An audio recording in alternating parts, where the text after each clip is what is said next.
Good evening and welcome to the Council of the Township of Woolwich this Tuesday, October 19th, 2021. Before we begin, I will remind Council that this portion of the meeting is being recorded and live streamed to YouTube. And we'll start with a roll call for the benefit of those watching this evening. I, Mayor Shantz, am present and chairing this meeting. Councillor Martin, Councillor McMillan, Councillor Merlihan. Present. Councillor Redekop.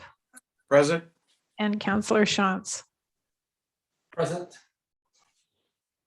A motion that council reconvenes in open session.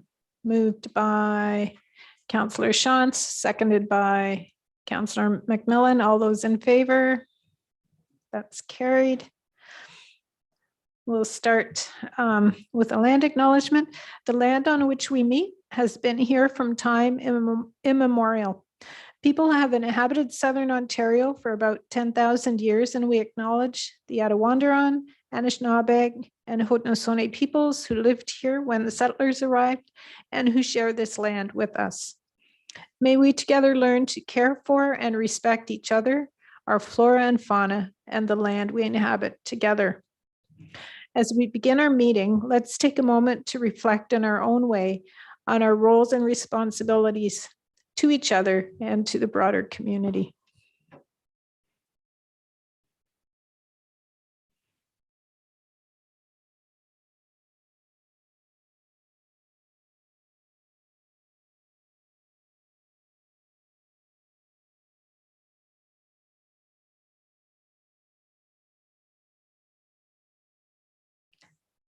Thank you.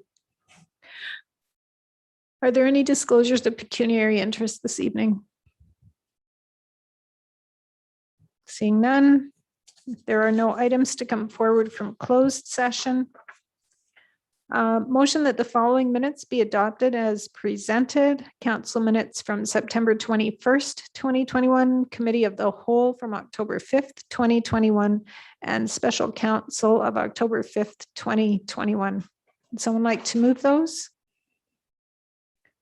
Moved by Councillor McMillan, seconded by Councillor Redekop. All those in favor? That's carried. We'll move into the planning public portion. And we have a nice shortened version for us to, for me to read tonight for this. So thank you to the clerk.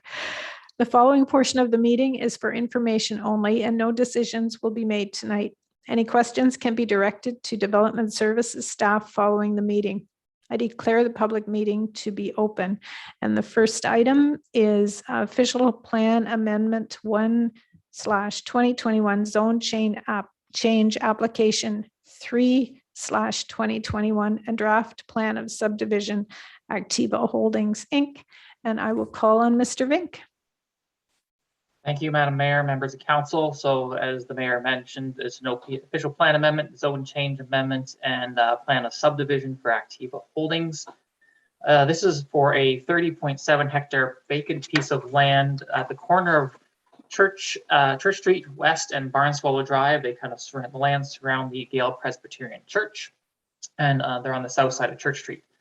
So the official plan amendment portion is to increase the gross residential density from 14.8 units per hectare to about 26 units per gross residential hectare. This just ties into back to our official plan amendment that we usually, our scoped official plan.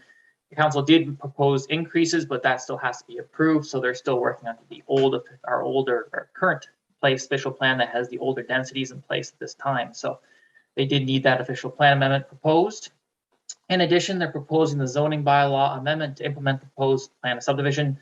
So it's amend the zoning from agricultural to a mixed high density R5A zone, to a residential multiple R7A zone, a residential multiple design guidelines, mixed use R7B zone, open space 01 for the active parkland lands that are proposed on the plan.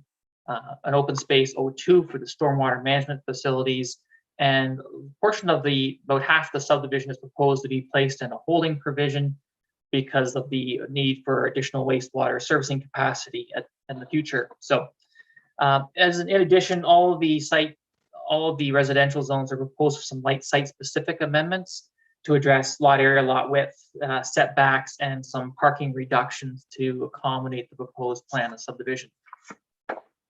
The subdivision itself is proposed to have between 337 to 410 single detached and street fronting townhouse units, and 325 to 393 multiple residential units, so about a 50-50 split.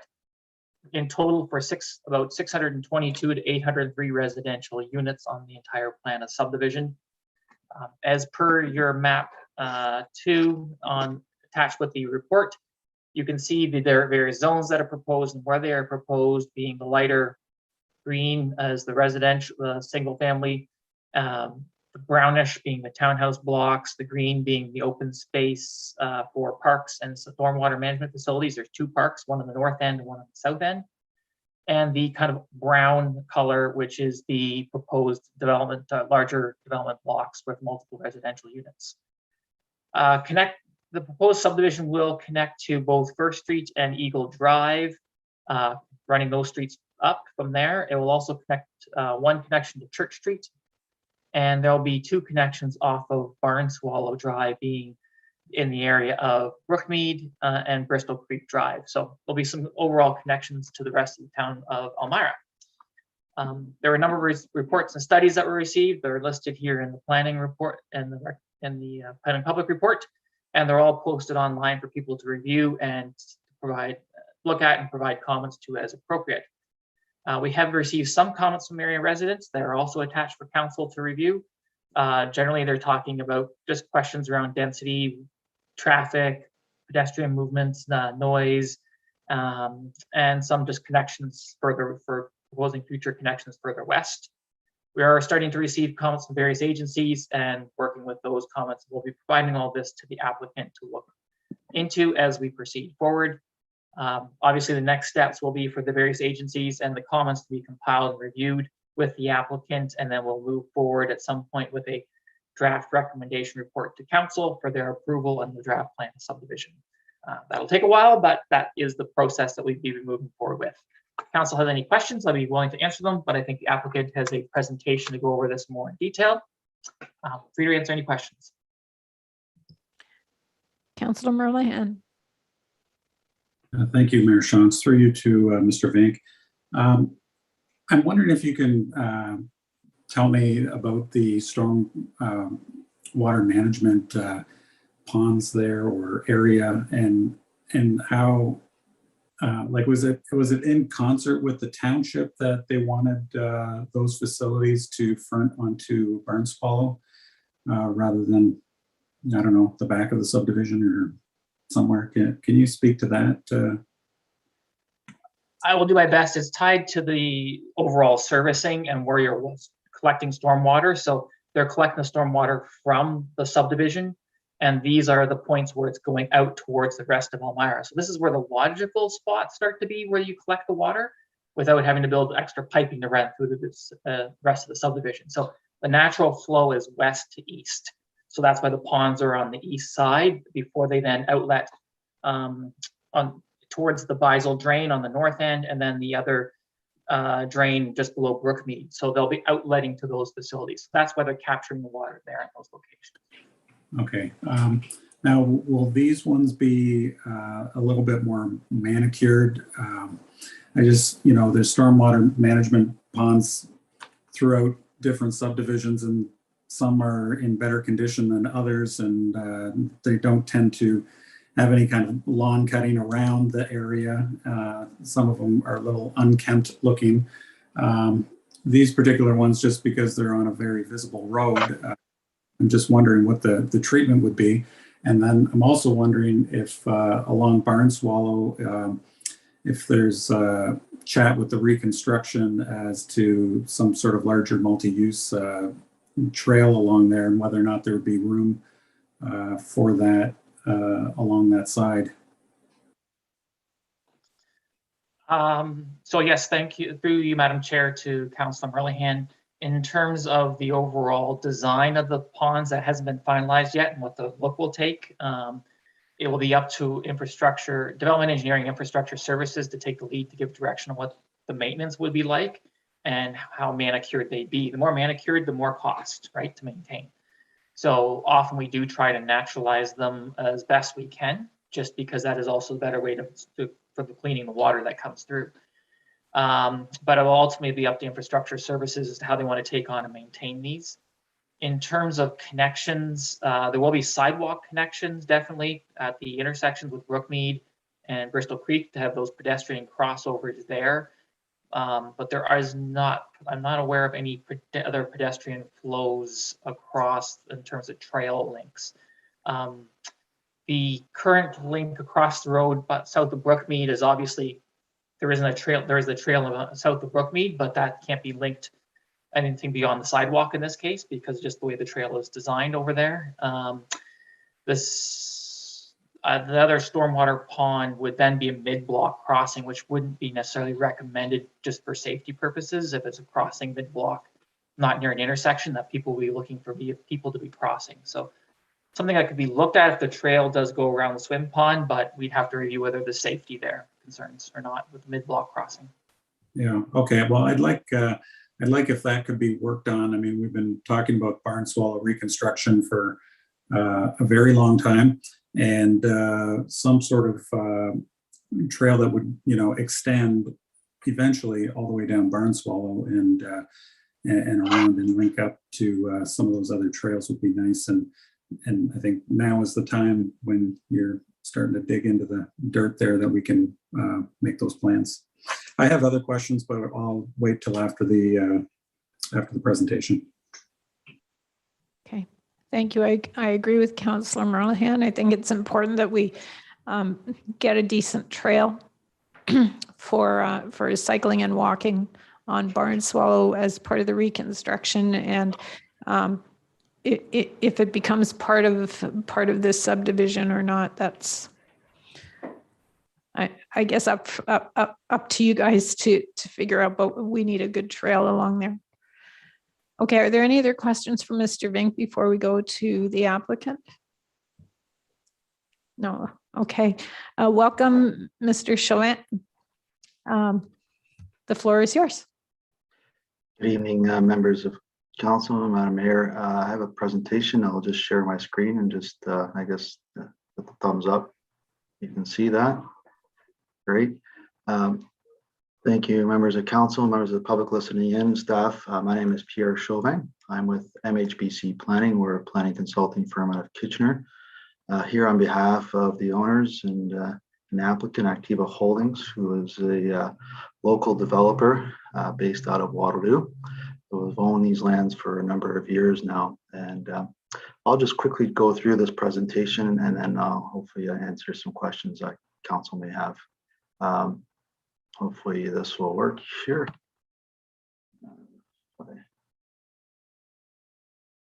There we go. So again, just quickly, the location, as Mr. Vink noted, it's on the southwest corner of Church Street, which is a regional road in Barn Swallow, roughly 30 hectares in size. Brought in here just a bit of a context of where we are in Elmira. Well located relative to the existing settlement area of Elmira. Adjacent to established residential on the, I'll call it the east side of Barn Swallow and south of First Street, as well as the Eldale community to the north. And so represents a logical extension of the existing established settlement area. And also just well located relative to your community center, other existing institutional uses and parks and other facilities. I'm not expecting you to read this, but we did try to come up with a vision for this community that effectively, if you read some of the words, modified grid pattern, to establish more walkable community, distribute traffic throughout the community, well-located parks to provide a walkable community as well, and creating a public realm that creates to the high quality residential community that we're trying to create, and as well as providing a mix and range of housing within the subdivision, which is certainly one of the main goals of the region's official plan. Here is just a quick schematic of the plan of subdivision. Again, as I noted, it's a modified grid pattern extending the existing roads that are on the east side of Barnswallow, as well as south of First Street, and extending all the way out to Church Street to the north of the top of the page here. Approximately 600 to 800 single detached and townhouse and multiple residential units. Most of the multiple residential units are concentrated along sort of the arterial roads. There is a smaller block closer to the First Street. As one of the councillors noted, the stormwater management ponds, there are 2 of them located along Barnswallow. We see these as certainly not only ability to buffer from the existing established residential area, but also provide an opportunity to create an interesting landscape feature at the entrance and gateways of the subdivision. And both of these outlet to the south drain, south here, and then the Weigel drain to the north, which is up here. Again, the bed density is in a range of 20 to 26 units per hectare, which is certainly over and above the, from a person and jobs perspective, it's over and above the minimum density requirements as established by Places to Grow in the region's official plan. This is just an indication of sort of how walkable this community is, and the various connections I spoke of. To the north, to Elkdale Road, to the south, Muscovy and Eagle, and then to opposite Brookmead and Bristol Creek. So a lot of connections, a lot of great distribution for traffic, as well as pedestrian connections. 2 parkettes located just well distributed between throughout the subdivision. These are 5-minute walking radiuses that are shown here. So it's 3-minute walking radiuses. So very walkable to all these public amenities, sidewalks, and all the streets. So the intent is to create a very walkable community and connect to the potential trail or multiple use pathway along Barnswallow. I should note there is an existing multi-use pathway on the east side of Barnswallow, but we'll certainly be working with the township with respect to the reconstruction, and we have been to date on the plans for Barnswallow and how it integrates with our plan of subdivision. Another just schematic showing various placemaking and public realm thoughts we have with respect to creating a livable community. We see the entrances to the subdivision as opportunities for gateways and potential gateway features or enhanced landscaping, as well as the smaller roundabout features that not only act as traffic calming within the community, but opportunities for enhanced landscaping. Again, these circles represent other sort of minor gateways and opportunities for wayfinding where there is trail connections, walkway connections to the parks that connect to perhaps proposed trails around the swim ponds and connecting out to Barnswallow. So the idea is to provide, again, a walkable and a community that people feel safe to get about. Activa is very much into promoting and encouraging and sustainable measures within their building. They are not only a land developer, but they're also a builder. And so they can commit to a number of sustainable measures. These are some of them that have been highlighted in our urban design brief that have been submitted with the application. The intent would be to design and build net zero ready homes. We've with a number of water conservation features, high quality windows with enhanced insulation, use of low VOC emitting materials, energy efficient lighting, even down to the landscaping of our stormwater management ponds or boulevard trees to ensure that they're salt tolerant, drought tolerant, even with respect to the landscaping of the multiple blocks. These same principles will be applied, and consideration of other alternate energy sources and provision of EV parking, electric vehicle parking, not only within the individual homes, which is a requirement now, but also within the multi-blocks that are proposed. As Mr. Vink noted, there are some servicing constraints with respect to the subdivision. This is in part why we phased this plan from effectively south to north. The first phase, this phase here, and which represents stage 2, and this lighter purple represents stage 1 in blue and stage 2 in this lighter purple would represent phase 1 and what could proceed today under the current sanitary capacity that's within your treatment plant. Everything else beyond that would require upgrades to your sanitary plant, and were proposed to have a holding provision in the zoning bylaw until those upgrades are made. This is just a representation of the proposed zoning, the various zoning categories. As I noted, this hatched pattern represents the areas that are subject to the hold. All the areas that are not hatched would be zoned. The yellow represents the R5A, which is very similar to this is the same zoning category that abuts the property on First Street, as well as some of the residential homes on the east side of Barnswallow. So very similar types of zoning categories that you see in the area already. From a servicing perspective, this plan is, there's been studies that have been long established in Elmira with respect to the growth strategy and master servicing. This plan reflects that servicing strategy. There is a need to upgrade, this slide says pumping station. It should say your sanitary treatment plant. There is a need to upgrade the treatment plant. And as I noted, there are provisions made with respect to the zoning to ensure that that is in place before the holding provision is lifted. And there is sufficient water supply to service these lands. From a stormwater management perspective, the 2 ponds that are located there will provide not only quality and quantity, but they are located at the low point of the property, as Mr. Vink noted, and will outlet to existing drainage facilities on the opposite side of Barnswallow.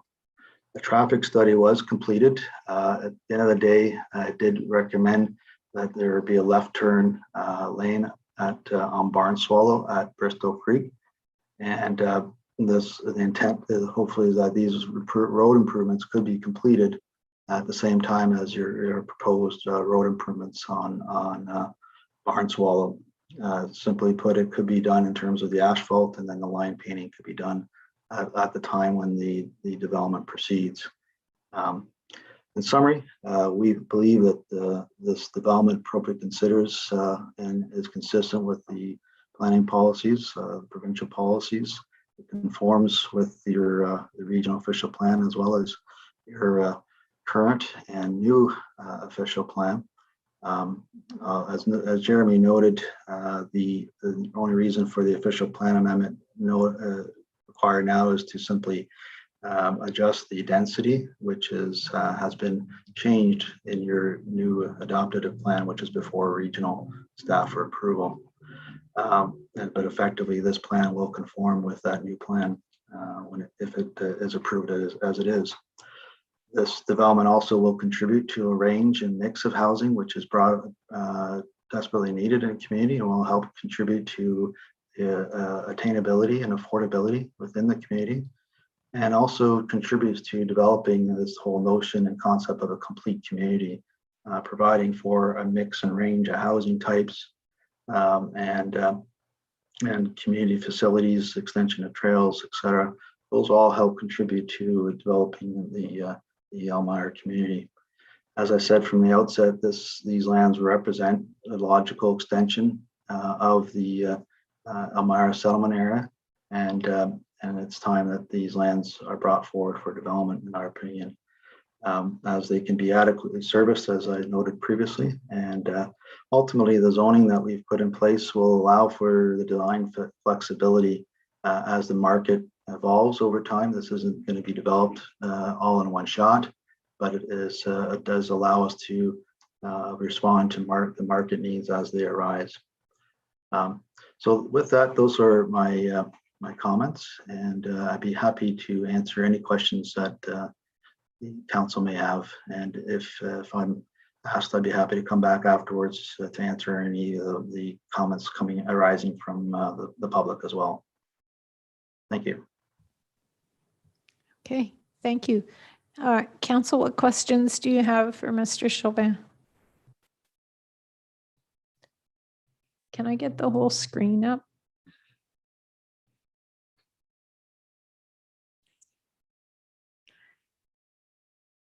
Councillor McMillan. Thank you, Mayor Shantz, through you. Thank you very much to the delegation for its presentation. One thing that kind of piqued my interest was the net zero ready homes. And I was wondering if you could help me understand the difference between net zero and net zero ready.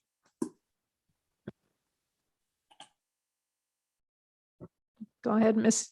Chavin. You're muted yet, though. Yeah, couldn't find the microphone button there for a bit. Okay. Yeah, so they are planning to be net zero ready.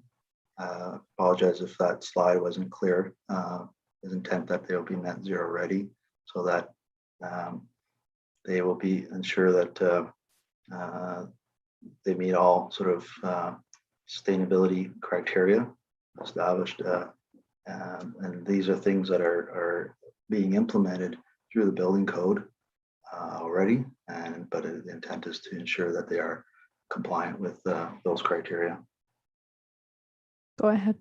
Yeah, I don't know that it was your fault that I didn't understand. I'm certainly not pointing fingers. I just, when it says net zero ready, the thing that I picture is that there are things that could be added by the homeowner to make it net zero without,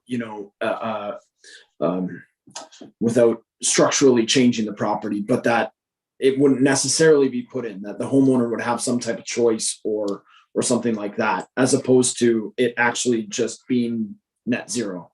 Am I misunderstanding that? They'll be designed with high efficiency. There will be for example, the high efficiency furnaces, windows. So it's not as though they are requiring upgrades by the owners. They are designed to be net zero and to be classified as net zero, but not getting the sort of that certification, I suppose, was one way of putting it. But all elements of the home will ensure that they are sort of, again, Energy Star rated and all those various components, so that it is ready to be certified net zero. Hope that helps. Does that mean that there's like no carbon emissions from the actual house? Is that what that means?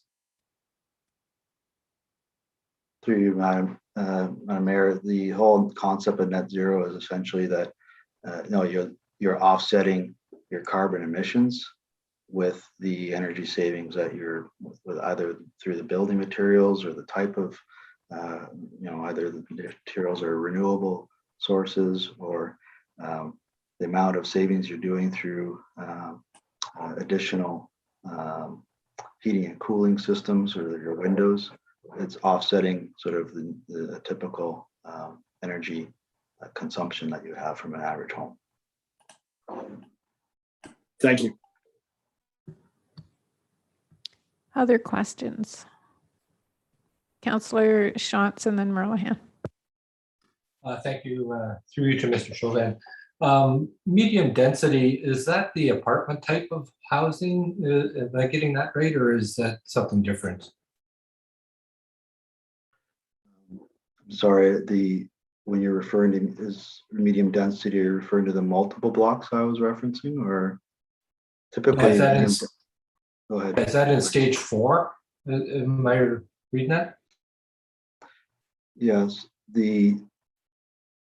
What we're asking for, I guess, maybe I'll try to answer that this way, is the zoning that we're requesting allows for stacked townhouses, back-to-back townhouses, and sort of 4-story apartments. And so that is what we're considering, sort of this medium density or multiple residential for these types of multi-blocks that we've identified in the plan. So that's those are along Church Street, are they? Am I reading them the map properly on that? Yes, that is correct. We have I'd say 2 larger blocks along Church Street and then another block along Barn Swallow.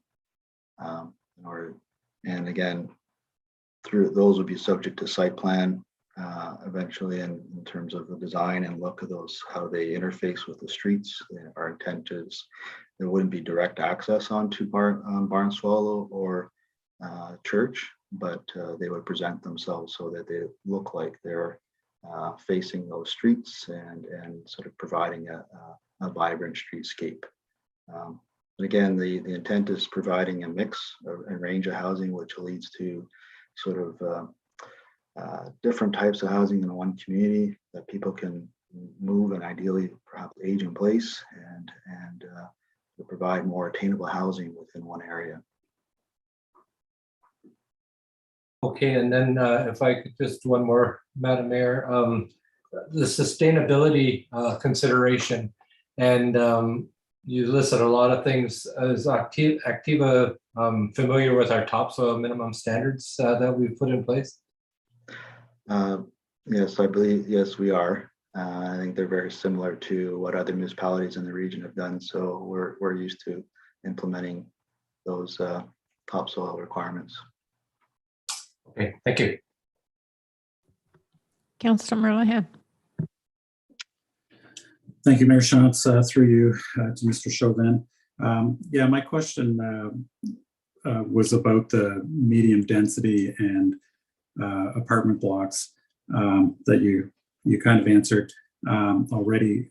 Some of the other subdivisions, Lunar and Birdland, the township required, kind of apartment blocks where they were larger than, I'm guessing, the 4-story one that you're talking about. I don't know how many units those 4-story ones you're talking about, but I'm hoping that they're kind of significant apartment blocks rather than, like, I don't know. Can you maybe expand on the apartment block situation as what Activa is thinking?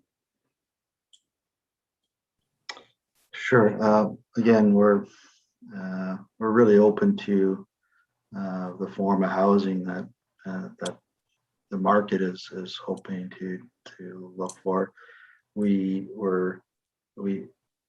drafted a bylaw at this point in time that proposes 4 stories, but we're certainly open to when I say 4 stories, a building height of 20 meters, which is is in effect, if you typical story is 3 meters, but you end up with about a 4-story building with that kind of height. So we're not really married to that particular height. If there's a desire to see higher, we certainly would be open to that. I think Activa has built certain types of product, and they're certainly familiar with more ground-oriented product. They're getting into more higher density product, and if there's a desire for the township to see higher than 4 stories, we'd be certainly open to consider that. So it was really a starting point for us. So if there's a desire to go higher, then we're happy to consider that. Okay, thank you for that clarification. I guess the other issue I would want to talk to you about is the traffic and the traffic studies that were done for this particular subdivision. When you kind of dig in, this subdivision is saying that it could be upwards of a 45% increase in traffic on Arthur Street South to Highway 85 for the morning and afternoon traffic.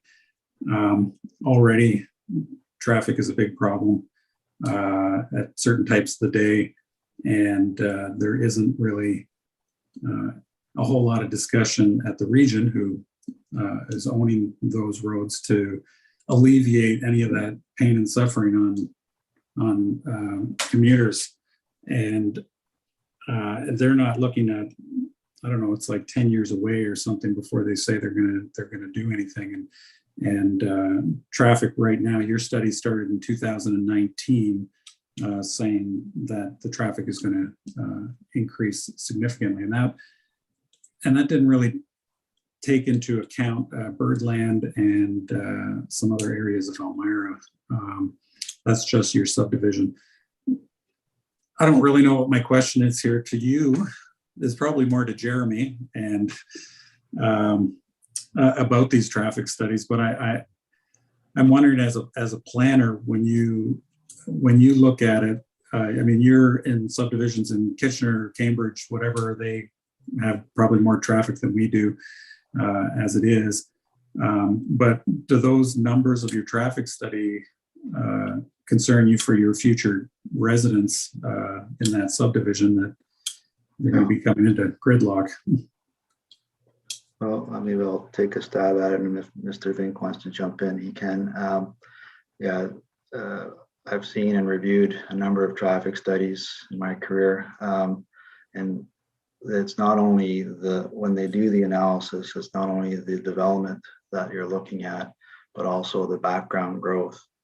And that background growth would have included developments that are already approved and anticipated. So Lunor, Birdland, all those would have been considered in the analysis that was undertaken. The other thing is at the very outset of undertaking a traffic study, the terms of reference are reviewed by not only the township, but also the region to ensure that all the parameters, all the intersections that are meant to be analyzed are analyzed to ensure that the study is done properly. Paradigm Transportation Solutions, our consultant, is a reputable traffic company, consulting firm in the area. They've done numerous studies in the area. We rely on their expertise for sure, and again, their analysis is showing that the impacts are mitigated through the addition of some turn lanes. It's not to say people aren't going to experience additional traffic, but it's about what those roads are designed to be and how much volume they can carry, and is it acceptable. And they have deemed that certainly Church Street, which is a regional road, as you know, and Barn Swallow will have the capacity to accommodate the subdivision.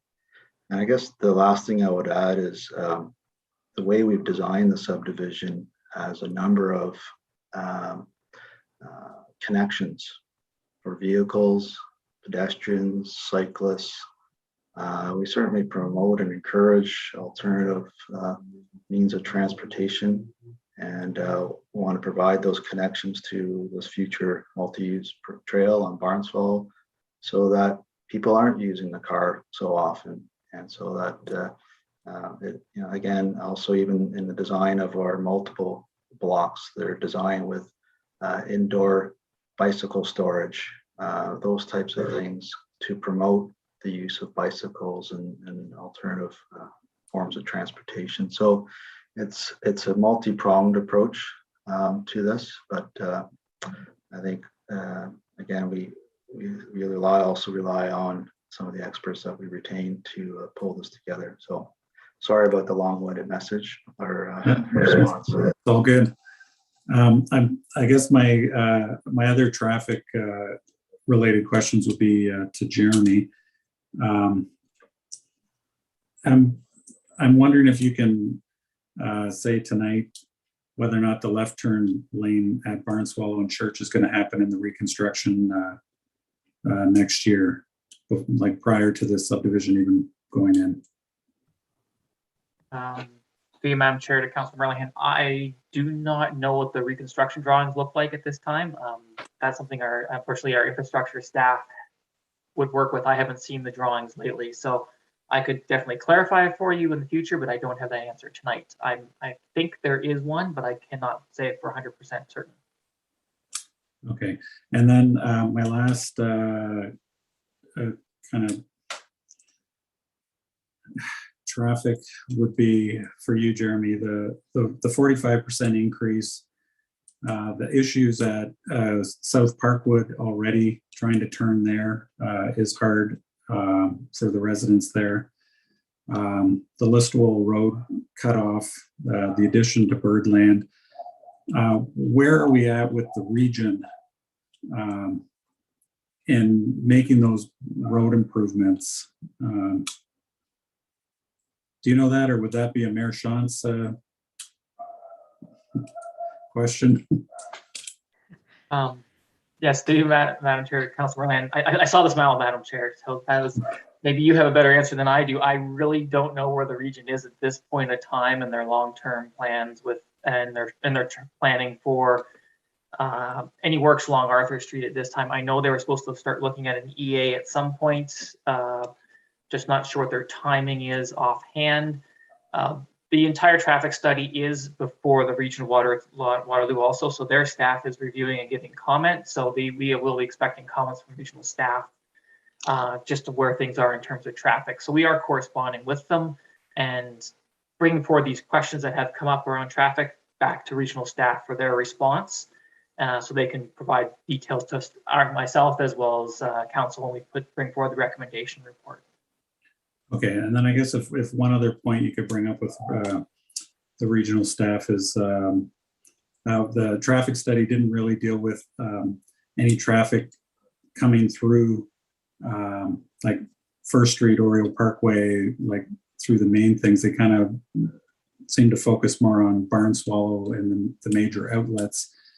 The through town traffic, is that something that you've reviewed or you've seen stuff on there in there that is going to see what kind of, I mean, First Street is very close to that, and we have 3 schools in that vicinity that people already think there's, people speeding down there already. So is that captured in the traffic study?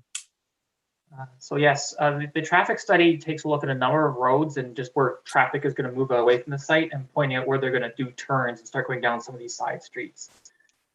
First Street and Whippoorwill are designated to be higher traffic collector roads and arterial roadways moving towards Arthur Street. So that is the intent. They're supposed to handle a lot of traffic and they are below capacity. So the fact that people are speeding on them probably means that there is lots of room to go down them. So they are meant to handle this kind of capacity, and that's where the plan is looking at that. But our engineering staff, development engineering staff is reviewing the traffic study to make sure everything makes sense. But at this point, there's no concerns from them in terms of First Street, Bristol Creek, or Whippoorwill Drive is concerned with the amount of traffic on them, just because they are designed to handle that amount of traffic. Okay, thank you. Thanks. We should try to keep questions to the development that's happening, but Patrick, to your question about the EA, if you're talking about an EA for a bypass, I have been in contact with regional staff very recently within the last couple of weeks. It was supposed to be started this fall.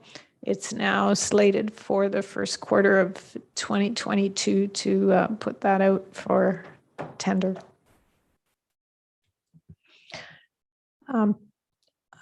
Councillor Redekop and then McMillan. Yeah, thank you for your presentation, Mr. Chauvin. In your summary statement, you said that with the mixed densities, you are hoping, no, you didn't say hope, you are planning for affordability. How can you explain that to me more about how this development will be affordable and who will be affordable to? Sure. Yeah. To be clear, it's not in the sense of affordable in the definition of affordable housing, but more affordable in terms of providing different forms of housing, a mix of housing that is perhaps either rental stock or smaller units that are at a lower price point that are more, I'll call, you've heard the term attainable. So attainable housing is probably a good word to use. So it's about also providing just more housing stock to the community to provide competition and more supply that will help ideally drive the price down and make it more affordable to the market. Yeah, my question wasn't about affordable housing, but just like how first-time homeowners can get into the market. Thank you for your answer. Councillor McMillan. Thank you, Mayor Shantz.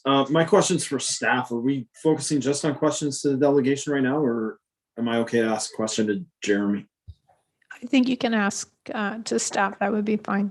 Okay, thank you. I'm piggybacking actually on what Councillor Redekop's question was with regards to affordable housing. A couple years ago, I don't know how long ago it was, 18 months ago, we had a developer in Breslau that asked for a concession from the township regarding their development. And in exchange for that, they were willing to build some affordable housing. And I thought staff did a really good job of working with that developer to come up with a creative solution that really created an exciting new project in Breslau. We have another developer in front of us tonight asking or declaring their intention to ask us for some official plan amendments and approval on a development. And I'm wondering, is there the same type of appetite with Activa, with our township staff at this point, to have some similar type of conversations to see if we could have some exciting projects like we had in Breslau here in Elmira? Yes, through you, Madam Chair, to Councillor McMillan and the rest of council. So yes, the recent project in Breslau that we're talking about, which was only a few months ago, earlier this year, I think it was, that came forward, which is something new and unique. We are looking to try work in all our subdivisions. So you'll see that appetite is coming forward. You'll see that later tonight in our implementation plan that we're going to talk about, that we will be approaching all the developers that come forward to look at some ideas and solutions and opportunities to find ways to get affordable housing into these developments. So definitely the appetite is there. It just we haven't engaged in that conversation with them yet because they had started a few years ago on starting this plan and just submitted recently. So we're going to be meeting with them as we go through all the issues that are raised. And this will be one that we'll be talking to them about and looking for some ideas and solutions. And if I could just add quickly to that, I am happy to see that half of the units are from multi-unit homes, or multi-unit buildings. So that's fantastic. That's a big change from where we were, a decade ago with our development. So not pointing fingers, just, looking to build on that success that we had with Breslau and continue that good work. Definitely. Okay, thank you. And thank you for bringing that up. Everybody looks frozen. Is that a problem at our end?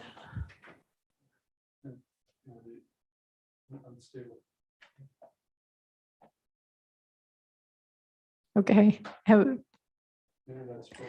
Yeah, we've got some people looking like they're still moving and others that are frozen. Is there anything you can do to help us out here?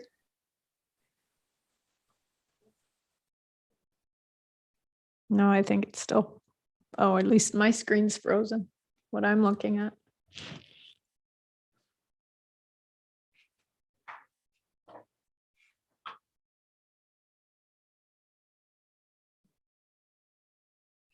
I don't know if you can hear me. My question would be along the affordability line as well, if you can hear me. Well, one of the things we talked about in the Breslau subdivision was maintaining affordability in rental units. And so would Activa maintain like you build out the units? Would you maintain some apartment buildings or consider that and manage them, or are you not in that interested in that kind of a work? Thanks, Madam Mayor, and I did hear the question. And yes, typically Activa has historically been more of a owner-occupied type of developer, but are moving into that realm. And so that's certainly, I can't commit to that to you this evening, but certainly you can take that back and consider that and discuss it further with township staff. I think that would be worthy of some discussions. Thanks. Thank you. Council, any other questions? Okay, I'm not seeing any. I don't think there's any public. No. Okay. Then if there's no other speakers, I declare the public meeting to be closed. Thank you, Mr. Vink and Mr. Chauvin. Next item on the agenda is a presentation from Barry Field, Executive Director for Southwest Integrated Fiber Technology, as we know it as SWIFT, and we're very anxious to hear your presentation, Mr. Field, and hear about how SWIFT is coming along. Welcome. Thank you. Good evening, Council. I think I have the ability to share my screen here, so let me try this.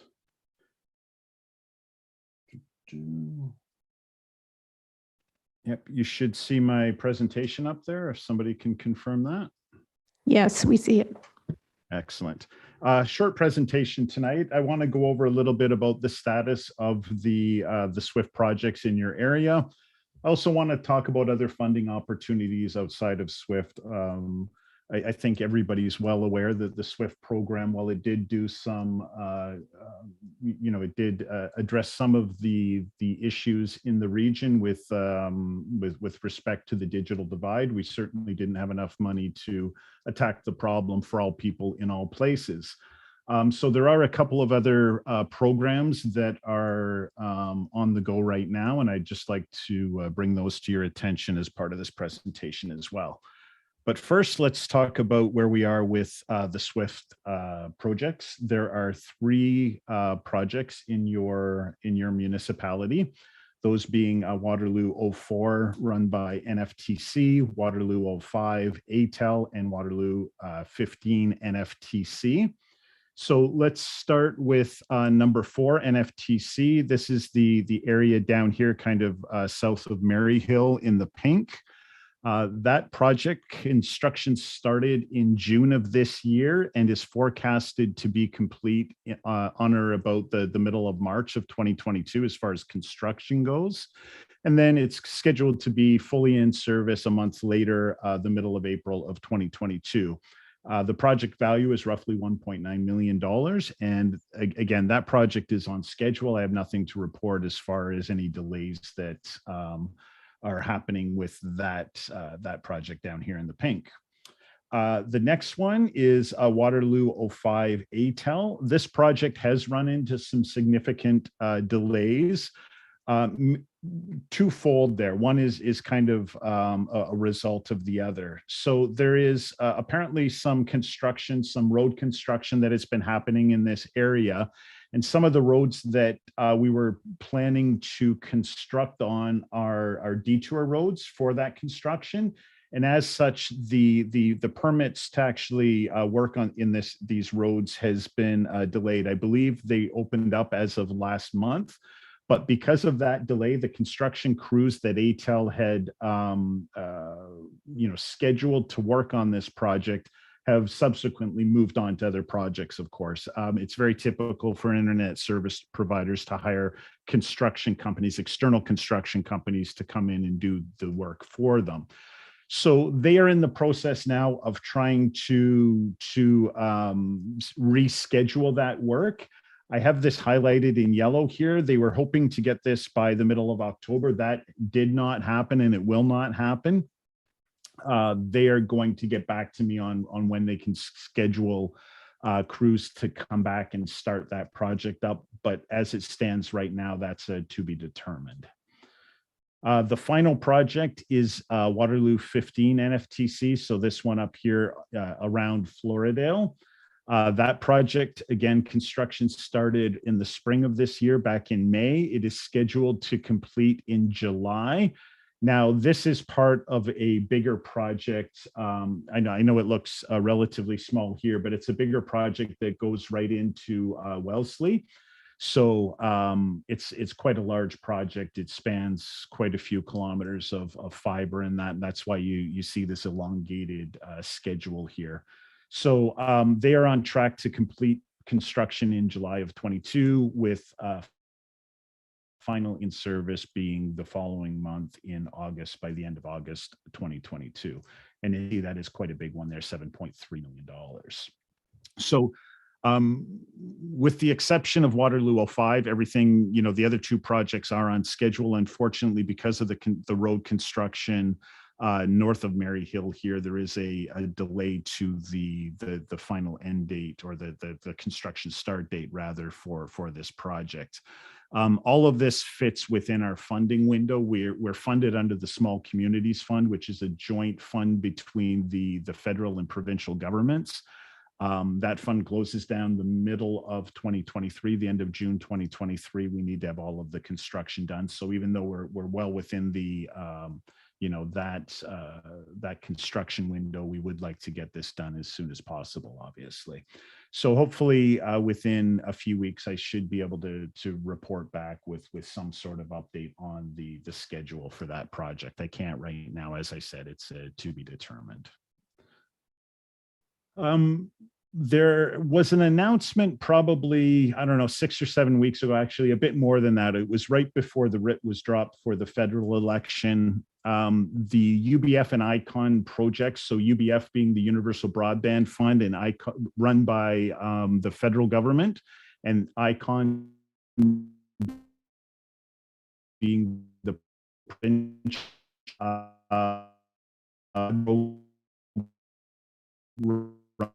Ministry of billers that was to be spent throughout all of Ontario. They announced, I believe it was 58 specific projects. Within Southwestern Ontario, we were awarded about $252 million. At the time, only place names were announced, so they didn't provide us with any maps. They didn't send out any maps publicly. So we cannot say exactly where those projects are located.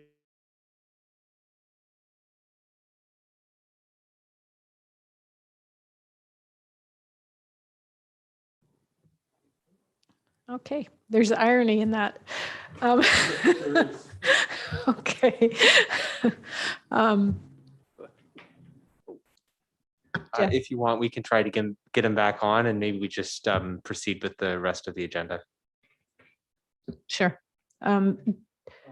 We'll give you a couple minutes and then go to the rest of the agenda just so we can finish it and see if you can make any headways.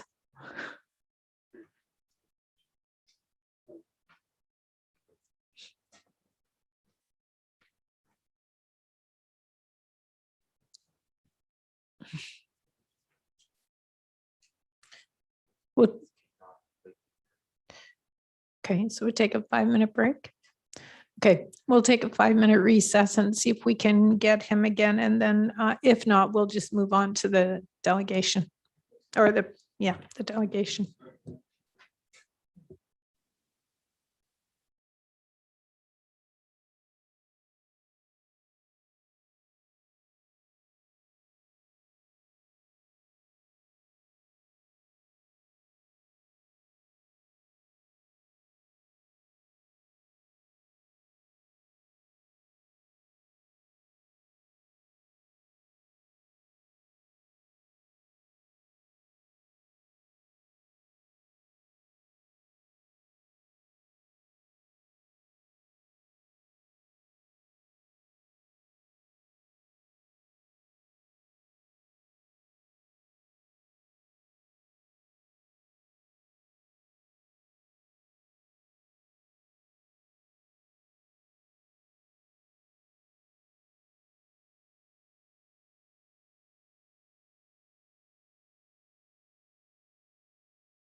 I'm back now. I'm not sure if you can hear me. We can hear you. I said there's a little irony in this. I was going to say it's very ironic, isn't it, as we're talking about the need for broadband.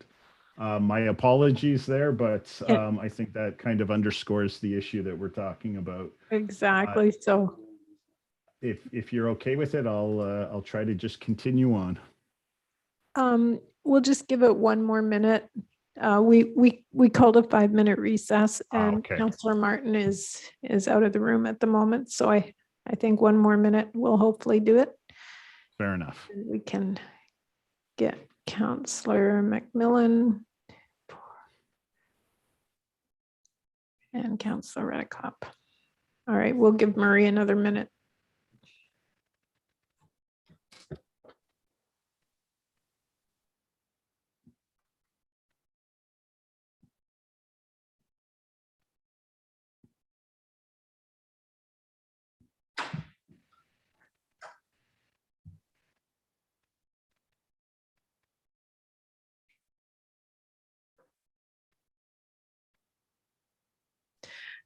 Okay, we'll call council back to order.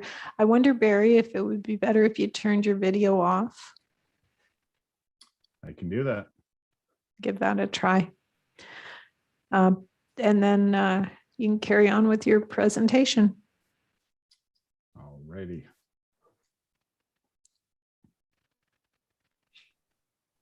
Hopefully you can see that again.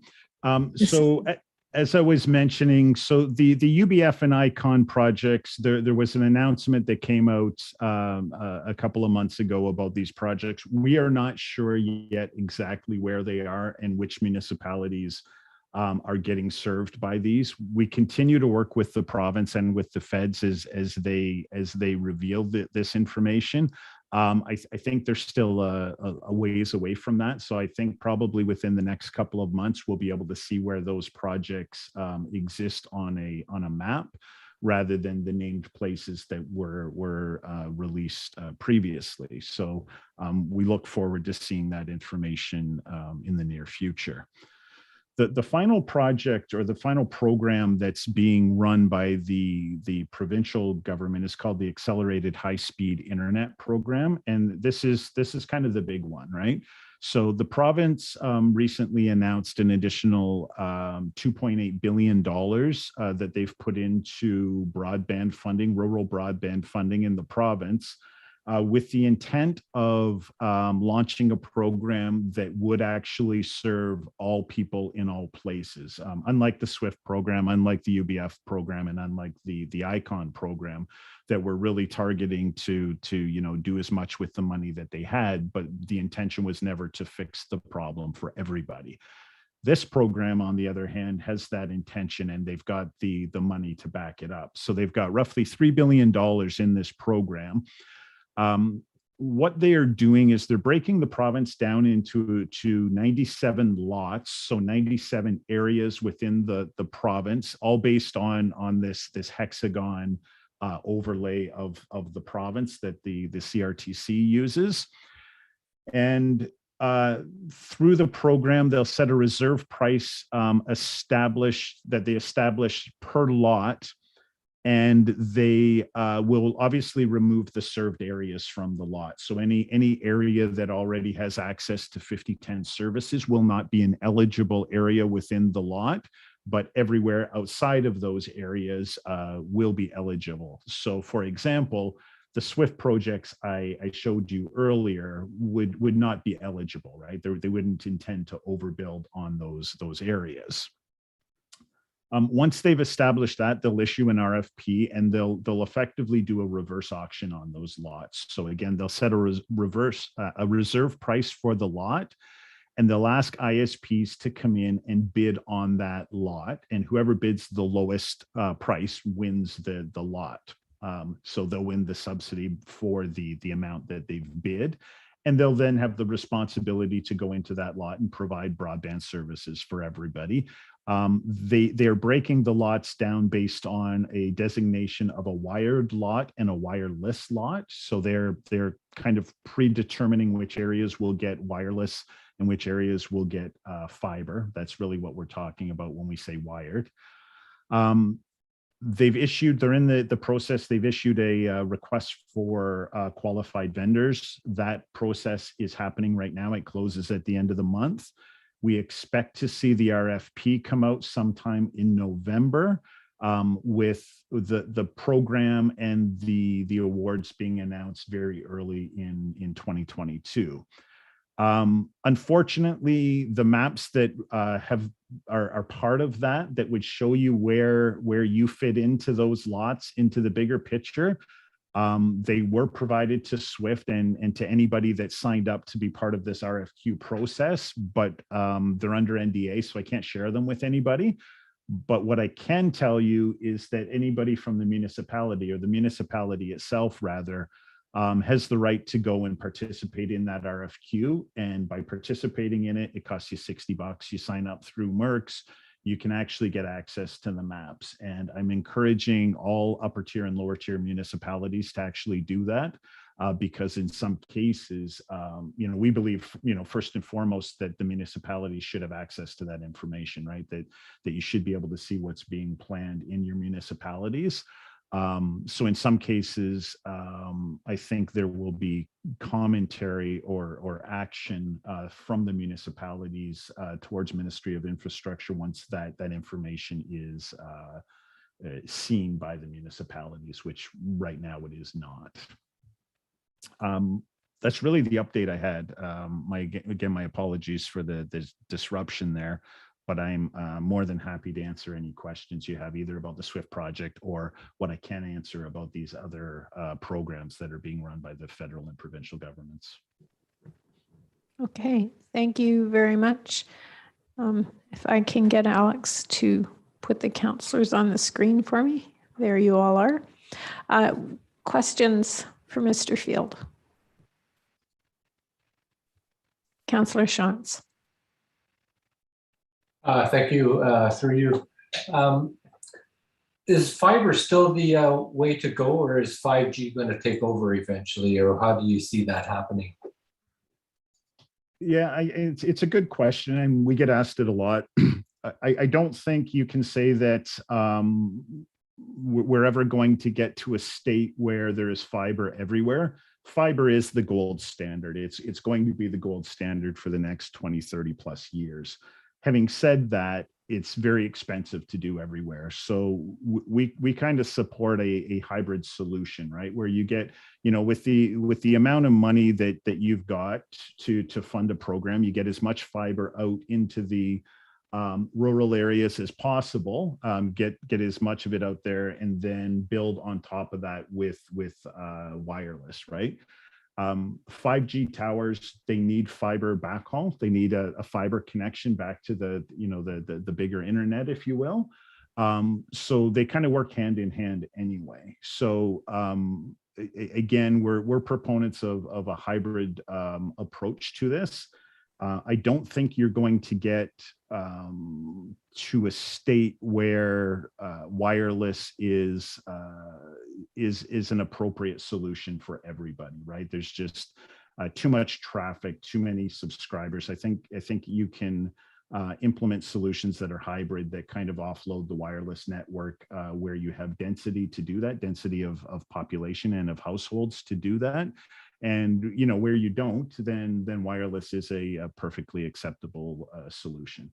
To do it the other way, though, where you go in and build wireless and then try to fill in the areas with fiber is kind of backwards, right? You want to get those lower hanging fruit, if you will, with fiber as much as possible. Go ahead. Yeah, the reason I asked that, Mr. Field, is I've been trying to advocate for putting conduit in when we do a major road reconstruction, and in future for fiber, and wondering are there any other municipalities or larger areas that are doing that when they do their major rebuilds, or is that not an option? No, there's a lot of them talking about it. I would have to get back to you to find out if there are actually any that are doing that, but it's certainly an approach that we support. I think the cost of putting the conduit in when you're already digging up the road is very, very minimal compared to, you know, a future, you know, having to dig up that road in the future and put conduit in at a later date. I think if you can, you know, make sure that whatever conduit you're putting in is going to be acceptable to the ISPs that'll eventually be putting fiber through that, you're going to save yourself the headache of having somebody come in and dig up your nice new road, and B, it's much cheaper overall for an ISP to come in and blow fiber into an existing conduit than it is for them to dig up the road to do that. So it's much more likely that they'll utilize that conduit, and therefore it's much more likely that they'll bring fiber to that area, right? So I think it's a very good policy to have. And again, I'll get back to you as to other places that are considering that right now. Yeah, so would the municipality then own that conduit and just lease it, or would the ISP buy that and fill it with fiber in the future, or don't you know that how that's working with other municipalities? Yeah, I think that would ultimately be a decision of the municipality, how you wanted to manage that, right? I haven't heard of any municipalities considering selling it to the ISP. I have heard of them, you know, putting in or planning to put in conduit that they would then lease that space to the ISPs. And one of the reasons for that is you can put in conduit that allows for multiple ISPs to go in that conduit, right? So kind of fostering competition in the area. That's always a good thing, right? Whereas if you sell the conduit to a specific ISP, you might not, you might lose that ability once they own it. And I would think that an ISP would probably look favorably on something that's already in the ground than if they have to bury it themselves, and it might get fiber in an area quicker in that particular instance. Absolutely. The biggest expense is actually putting that, like digging and putting the conduit in so that you can put the fiber in. So it would cut down on the cost. It would cut down on the time. Absolutely. Thank you. Are there any other questions? Okay, I have a question about the mapping and the accuracy of the mapping. And I think I was understanding what you're saying about the other government programs. So you've got your octagonal or hexagonal little groupings there. Are those maps accurate in terms of the level of service that is or isn't provided in them? Is that something you can comment on, or? Yeah, absolutely. I will say unequivocally, they are not 100% accurate. Swift's maps were never 100% accurate. The maps that the provinces are using are based on the federal maps that are prepared and made available by ISED, so Innovation, Science and Economic Development Canada. By their very nature, though, they are not 100% accurate because they rely on the ISPs themselves reporting information back to them. And that's, you know, I would say they are maybe 85, 90%. I'm being very optimistic here. Maybe they're 85 or 90% accurate, but you know, just the fact that ISPs are out building areas on their own right now that haven't been reported yet. Some areas they may report as having access to 5010 service. What, you know, in theory, maybe the technology they've got there can provide that, but in actual practice, it's not providing it in that area. So there's a number of reasons why those maps are not accurate. And where they are not accurate, they do have a mechanism through, again, Innovation, Science and Economic Development Canada, that residents or municipalities can go back and say, wait a second, we know your map is not accurate in this area, and try to provide them feedback to that effect. Okay, thank you. And that's hence your recommendation that municipalities get a look at those maps. Absolutely. Yeah. Okay, thank you. Anything else? Okay, thank you very much for bringing that to us, and we look forward to getting better service all across the township and maybe even here. Okay, thank you. Have a good night. Good night. Okay, our next agenda item is a delegation, and I understand that Dr. Sarah Shafiq couldn't make it. So we have Mifra Abid doing a presentation from the Coalition of Muslim Women of Kitchener-Waterloo, Together Against Islamophobia. Before I turn the floor over to you, we've granted them 15 minutes because there were 2 people delegating. We only have 1 person delegating, so I'll just ask for a motion of council to allow the 15 minutes that we granted them. Someone would like to move that? Moved by Councillor Shant, seconded by Councillor Martin. All those in favor? And that's carried. Okay, thank you. Go ahead. The floor is yours. Thank you so much. I don't think I would need 15 minutes, but let's see how it goes. So I will just share my screen. And good evening, everybody, and thank you for the time for our delegation. I just want to check this. Can everybody see the screen? Yes. Okay. So my name is Mifra Abid, and I'm the coordinator of the Together Against Islamophobia program with the Coalition of Muslim Women. And the mandate for our organization is to counter Islamophobia and racism in the entire Waterloo region. Why we here? Just like a grim reminder that this summer we lost 4 beautiful lives in London, Ontario because of a hate-fueled Islamophobic attack. This family was just out on the summer walk around their neighborhood, and they were mowed down by a person who was so driven by hate that he felt it was justified to just kill people because of the way they looked and the way they dressed and the way he perceived them. I just also want to bring the council's notice that there was a national summit on Islamophobia at the federal level. It was chaired by the Prime Minister Justin Trudeau. CMW also attended that summit, and there was a push that there should be community-wide consultations for recommendations for all levels of government to counter Islamophobia at the federal, provincial, and municipal levels. This is on the Government of Canada website, and several organizations stepped up. They had multiple community-led consultations. Coalition of Muslim Women was among them. We talked to community members and leaders, and we asked for their recommendations, and we highly recommend a reading of these compilations, whether it's by the CMW or any of the other organizations listed here, key among them being the NCCM, or the National Council of Canadian Muslims, and the CCM, Canadian Council of Muslim Women. We highly recommend reading these recommendations, which counter not just Islamophobia, but hate, racism, and xenophobia.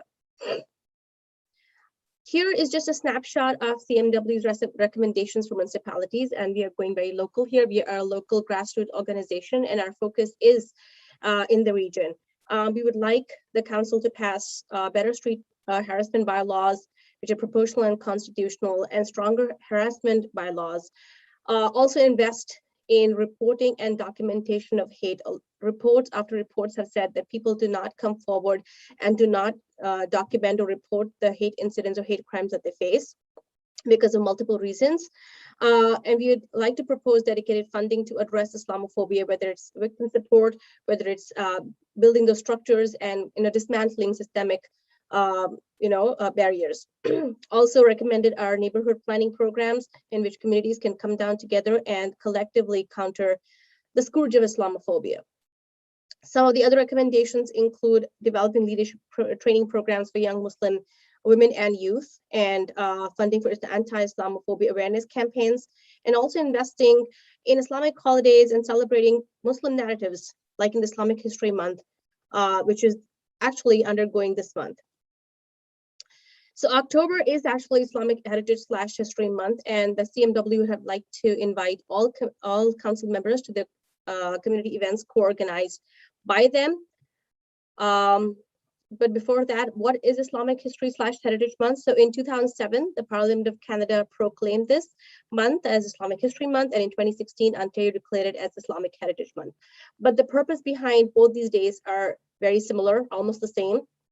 Just to create awareness about Muslim culture, the Muslim Canadians and their significant contributions to society here, and also about their history. And also to center the voices of Canadian Muslims and their authentic lived experiences, and to counter this otherness that Muslims often feel despite being part of Canada themselves. Some municipalities have declared October Islamic History Month. Other than these cities, a lot of school districts and universities have officially also declared it. This is just a brief snapshot of the events that the Coalition of Muslim Women has co-organized to celebrate Islamic History Month, and we are very, very grateful to our partners at Kitchener Public Library, Waterloo Public Library, and the Schneider House Museum. To quickly go over, unfortunately, two of these events have already taken place. We had a author visit by Uzma Jalaluddin. She's a best-selling Canadian author. Her books are actually being converted into movies by Amazon Studios and Mindy Kaling. The Schneider House Museum exhibition will run October 8 onwards. It is still on. Last Friday, we had a Islamic calligraphy demo, and coming forth is lunch and learn with historian Hassam Munir on the history of Muslims in Canada. We have family time with crafts and stories at Kitchener Public Library, and another lunch and learn with renowned journalist Shanaz Karmili about the role of media in developing biases and Islamophobia. Just to round up, what does the CMW do to counter Islamophobia, racism, and xenophobia in the region of Waterloo? This is just an overview of some of the programs that we do, and I'd like to use this acronym called BATES. That's Bridge Building, Advocacy, Trainings, Education, and Awareness and Services to the Community. So just briefly going over what does bridge building look like, I want to focus on two programs here, which we have. One of them is just recently launched. It's called Brace Circles. We had a very, very good reception in the first session in summer. The idea behind was a lot of people have questions about Muslims and their faith and their culture, but they don't know whom to ask and how to ask because they're afraid they'll be labeled as racist or any other unsavory labels. So we have created a space in which people can come and ask those controversial, tough questions to a CMW-led panel, but with civility and respect. We believe those conversations are important because multiculturalism and diversity is here to stay, and we can't just brush those issues under the carpet and wish them away. They have to be, conflict is okay as long as we know how to resolve them. Another program is Tea and Tales. It's a traveling culture show in which Muslim women of diverse backgrounds led by CMW share tea and their lived experiences and stories with people, members of the larger community. We also have the Give 30 campaign in Ramadan, the holy month, in which the CMW helps raise money for the Waterloo and Cambridge food banks. Just to reiterate, the concept behind Ramadan is to share, abstain from some meals and share it with those who are less privileged than us. There are several other collaborations that we have with the community stakeholders. Owing to limited time, I will not delve too much into that. A is for advocacy, and we highly recommend that the council read the CMW report on Islamophobia in Waterloo region, and also Muslim Women's Needs Assessment report, both research and co-authored by the CMW. The CMW also is going to will host 6 town halls with the Waterloo Region Police Services. We've actually already hosted 2 of those, and it's open to all racialized communities. The last one was actually last week. It was about the use of body cams by the Waterloo Region Police Services, and it was attended by Chief Brian Larkin himself. So there are 6 town halls. We also consistently advocate for victims of hate, and we also advocate against discriminatory laws like Bill 21. We often, the WRDSP often consults us, and we work very closely with the Waterloo Region Police Services EDI team, that's Equity, Diversity, and Inclusion. T is for trainings. A lot of organizations within the region have sought CMW's anti-Islamophobia trainings, including City of Kitchener, University of Waterloo. We have one tomorrow with the Waterloo Region District School Board. We had last week with Women's Crisis Services and several more. We also provide trainings to people to become active bystanders. Ease for education and awareness, just to mention that CMW has 10 peer workers who are proficient in 9 different languages, and we have bi-weekly sessions with those particular ethnic communities in each of the languages, and we talk about hate crimes, hate incidents, discrimination, and also a lot of information sessions on family law, on vaccinations, on mental well-being, etc., etc. The CMW also has several book clubs for women and youth, which are held every 2 weeks. Finally, and this is what I would like to focus on, services for the community. The CMW has an active hate reporting system. It's called reportinghate.ca, and you don't have to identify as Muslim to seek out supports here. If anyone in the region has experienced racism, xenophobia, or Islamophobia, they can contact us anonymously if they choose and seek one-on-one supports. What do these one-on-one supports look like? We do a needs assessment. We ask the victims, what do you want from us? How can we help you? So for some, it's just mental health supports, counseling referrals. Some people need help with contacting the police. We're also in talks with bylaw officers to help address issues or conflicts arising out of racism. We also have a path-breaking program called SULA, which is in partnership with community justice initiatives. And SULA uses mediation and restorative justice practices for those cases in which the police is not the answer. It could be 2 neighbors who have these racial slurs being thrown at each other, and calling the police doesn't help. So we hope that we can build this relationship by asking both parties to come down and have some sort of mediation with trained mediators. That is all from me, and we just hope that those recommendations for the municipal level will be taken into account, and we'd really love the council members to come to any of the programs that have been organized by the CMW this month for Islamic History Month. Thank you. Thank you for your presentation. And I also want to say thank you to you and to the Coalition of Muslim Women for your leadership. I know that you provide so many different ways for people to connect, and you know, a lot of the fears that are out in the community are really just because people don't know each other. And so really appreciate your collaborative work and providing so many opportunities for people to come together of all different faiths and beliefs and ethnicities. So thank you. Thank you. Are there any questions?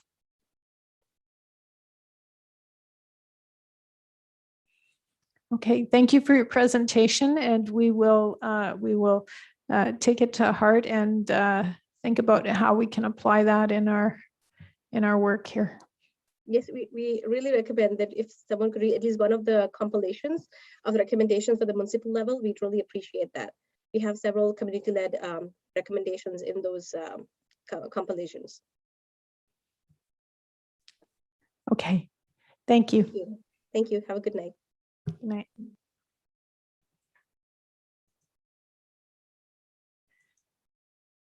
Okay, we're on to the consent agenda.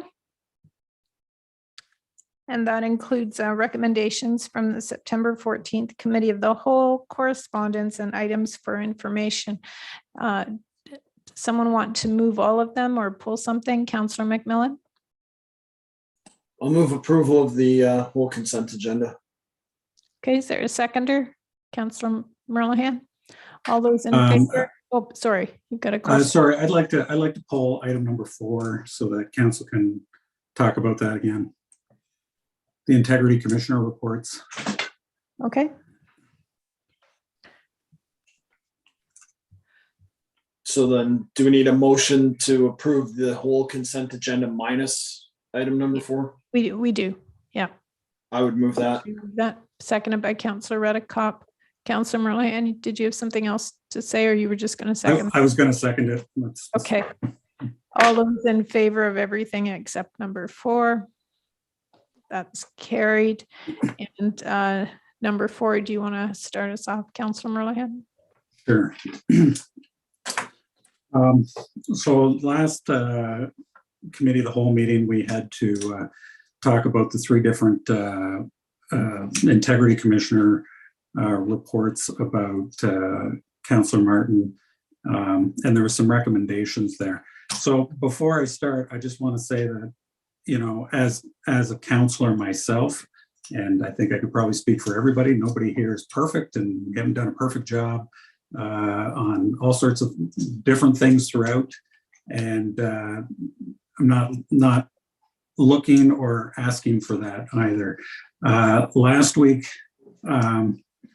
I thought maybe we fell down on the job of actually considering those reports in a thoughtful manner. I thought it was pretty rushed, and there was recommendations that weren't even talked about. We kind of moved on fairly quickly, and I see that just as a greater problem for council when these kind of uncomfortable reports come before us that we have to look internally, that it's uncomfortable, so we move on very quickly.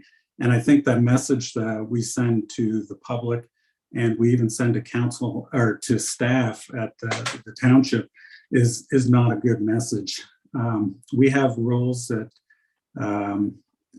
we all agreed to, and when the rules are broken, you know, there has to be some consequences with that. In the case of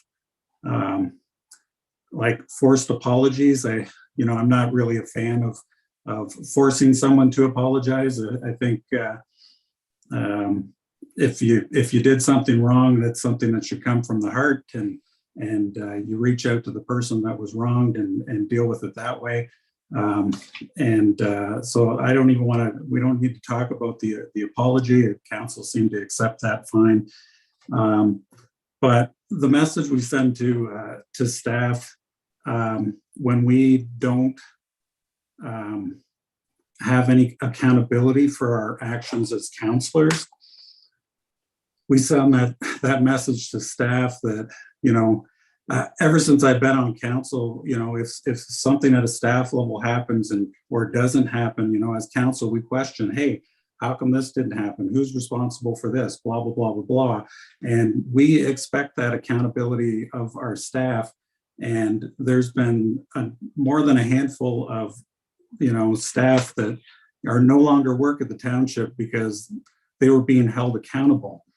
And I think that there has to be some sort of accountability when we have an integrity commissioner's report that talks about fettering discretion in the legal sense. So